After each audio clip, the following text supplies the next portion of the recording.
Explainer में आपका स्वागत है। अगर आपको याद हो तो पिछले एक्सप्लेनर में हमने अजातशत्रु के आक्रामक युद्धों और मगध के तेज विस्तार को बारीकी से समझा था।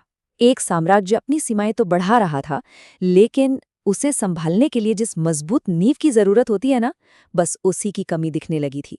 तो आज हम ठीक वहीं से कहानी को आगे बढ़ाते हैं और प्राचीन भारत के एक बहुत ही निर्णायक दौर में एंट्री लेते हैं। आज हम बात करने वाले हैं मगध की स्थिरता के असली शिल्पकारों की, यानी शिशुनाग वंश की। ये वो समय था जब तलवारों की गूंज से कहीं ज्यादा प्रशासनिक फैसलों ने इतिहास की दिशा तय की। तो चलिए जल्दी से देख लेते हैं कि आज के इस एक्सप्लेनर में हम किन चीजों पर बात करेंगे।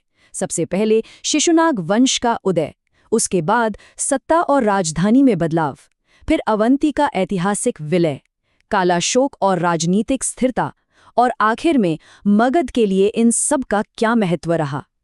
तो शुरुआत करते हैं हमारे पहले भाग से, शिशुनाग वंश का उदय। देखिए, हर्यंक वंश का जो आखिरी दौर था वो पूरी तरह से डगमगा चुका था। अजातशत्रु के बाद के शासकों में वो बात नहीं थी, और उनकी अक्षमता के कारण पूरे मगध में एक तरह की राजनीतिक अस्थिरता फैल गई।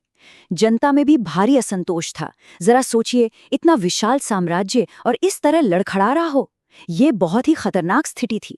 लेकिन ठीक इसी समय एकदम से शिशुनाग का उदय होता है। उसने इस पूरी अराजकता का फायदा उठाया, हर्यंक वंश को पूरी तरह से खत्म किया और एक नई बेहद मजबूत व्यवस्था बहाल की।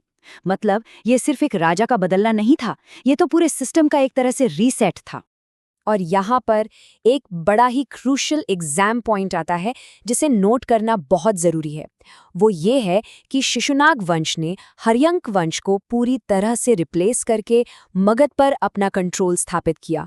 इतिहास में राजवंशों का ये क्रम बहुत बार पूछा जाता है। शिशुनाग ने हर्यंक वंश को हटाकर मगध की सत्ता पर अपना पूर्ण और निर्णायक नियंत्रण बना लिया था। इसे बिल्कुल पक्के तौर पर याद रखना है। अब आते हैं दूसरे भाग पर, सत्ता और राजधानी में बदलाव। प्रशासन को एकदम स्मूथली चलाने के लिए शिशुनाग ने कुछ बहुत ही शानदार रणनीतिक कदम उठाए। सबसे पहले सत्ता का मेन बेस वैशाली में स्थापित किया गया। लेकिन अगर आपको लंबे समय तक स्थिरता चाहिए तो आपकी ज्योग्राफिकल लोकेशन बिल्कुल परफेक्ट होनी चाहिए, राइट? इसीलिए एक बहुत बड़ा और अल्टीमेट स्ट्रेटेजिक शिफ्ट हुआ। राजधानी को स्थायी और सेंट्रलाइज कंट्रोल के लिए पाटलिपुत्र ले जाया गया। पाटलिपुत्र नदियों से घिरा हुआ था, जिसका मतलब है कि यह सिर्फ सेफ ही नहीं था, बल्कि व्यापार और प्रशासन दोनों के लिए एकदम परफेक्ट लोकेशन थी। और ये डिसीजन शानदार ढंग से ये इलस्ट्रेट करता है कि कैसे सिर्फ एक ज्योग्राफिकल बदलाव किसी साम्राज्य की पूरी पॉलिटिक्स को बदल सकता है। राजधानी को पाटलिपुत्र ले जाने का सीधा रिजल्ट ये हुआ कि राज्य के हर कोने पर एडमिनिस्ट्रेटिव कंट्रोल पहले से कहीं बेहतर हो गया। हर्यंक वंश के आखिरी दिनों में जो अस्थिरता छाई हुई थी वो अब पूरी तरह गायब हो गई और पूरे मगध में एक अनप्रेसिडेंटेड राजनीतिक संतुलन वापस आ गया।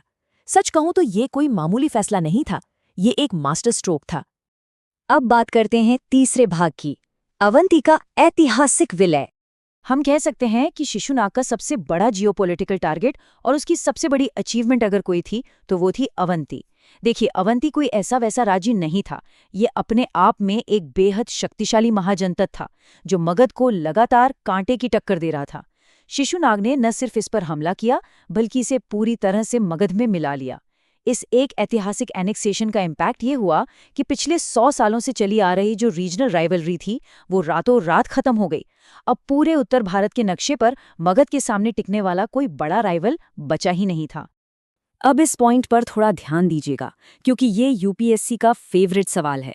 कई बार सीधा प्रश्न आता है कि अवंती को मगध साम्राज्य में आखिर किसने मिलाया।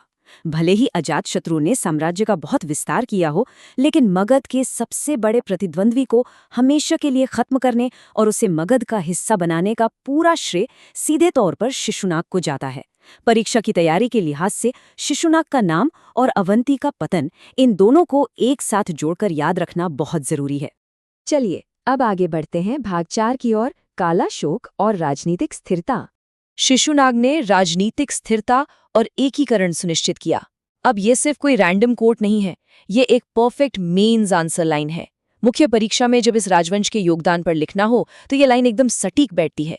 ये युग लगातार युद्ध लड़ने का नहीं था, बल्कि जो जीत लिया गया था उसे एक झंडे के नीचे कंसोलिडेट करने और राजनीतिक रूप से स्टेबल बनाने का युग था। इस पूरी टाइमलाइन को अगर हम ट्रेस करें तो सबसे पहले शिशुनाग का शासन आता है, जिसे हम एकीकरण यानी कंसोलिडेशन का युग कह सकते हैं। उसके बाद उसके बेटे कालाशोक का राज्यारोहण होता है, जो बिना किसी खूनी संघर्ष के एकदम स्मूथ सक्सेशन था। और फिर कालाशोक के ही शासनकाल के दौरान प्राचीन भारत की एक बहुत बड़ी सांस्कृतिक घटना होती है, द्वितीय बौद्ध संगीति। तो क्रूशल पॉइंट ये है कि ऐतिहासिक द्वितीय बौद्ध संगीति का आयोजन खास तौर पर कालाशोक के टाइम पीरियड में हुआ था। ये एक और ऐसा एग्जाम पॉइंट है जिसे बिल्कुल मिस नहीं किया जा सकता। जरा सोचिए, एक तरफ एडमिनिस्ट्रेशन मजबूत हो रहा था और दूसरी तरफ धार्मिक और सांस्कृतिक चर्चाओं के लिए राज्य एक सुरक्षित माहौल दे रहा था। एक मैच्योर और स्टेबल साम्राज्य की यही तो असली पहचान होती है। और अब हम आ गए हैं अपने आखिरी भाग पर, मगध के लिए इसका महत्व। तो अगर हम इन सारे पॉइंट्स को समराइज करें तो ये बिल्कुल साफ हो जाता है कि शिशुनाग आखिर स्थिरता का अल्टीमेट आर्किटेक्ट क्यों था। इस वंश ने मगध को एक अभूतपूर्व स्थिरता दी, राइवल अवंती का सफलतापूर्वक विलय करके मगध को अनबीटेबल बना दिया, एडमिनिस्ट्रेशन को बेहद मजबूत किया और सबसे बड़ी बात, आने वाले साम्राज्यों के लिए एक बहुत ही सॉलिड रास्ता तैयार कर दिया। चलिए अब ये देखते हैं कि ये चीजें आगे कैसे बिल्डअप होती हैं।